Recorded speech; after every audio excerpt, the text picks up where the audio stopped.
in the National Archives, in the Archives Nationales in France, I remember one of the greatest lessons I ever learned was a small paragraph in a report of 1945 which describes how the wife of a German farmer is found in Paris having smuggled herself aboard a train bringing concentration camp victims back to Paris. And she in fact was trying to find her lover, who had been a French prisoner of war working on their farm. And that was more or less all the report said.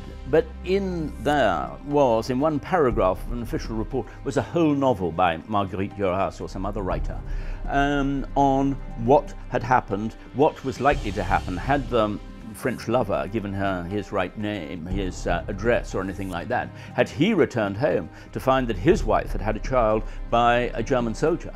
The potential, if you like, for a novelist, as well as obviously for a historian, in archives is therefore huge.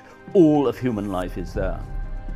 One of the great archives we have in Stafford is of the Sutherland family, who are great aristocrats, members of parliament, but also local landowners. And we begin to understand the social history of their great houses, who worked there, who lived there. And you get this intimate understanding of the past through the archives, from the dukes to the gardeners, all there in a single location. I still remember walking into a local archive at one stage. This was a few years ago, and I was reading through all these letters and diaries of men who were writing basically what they thought may be their last letter home from the trenches. They're about to go into combat. And I remember picking up this particular diary, and there I was reading, and I suddenly saw that this man's handwriting had completely changed, and his hand was literally shaking. You could see it in his handwriting, and he wrote, Mum, I'm just going into battle. It makes my head jump just to think of it. And those words sort of really resonated for me, that this was someone who, you know, his last words, he wanted to tell his mother just how frightened he was. Well, what I've been impressed about in recent times is the way in which archives, public archives, are being much more made available, encouraging schools to engage in history through archives. And so I would certainly encourage local history societies, as they do already anyway, but to do more so, and schools and young students, to recognise that these archives are their archives.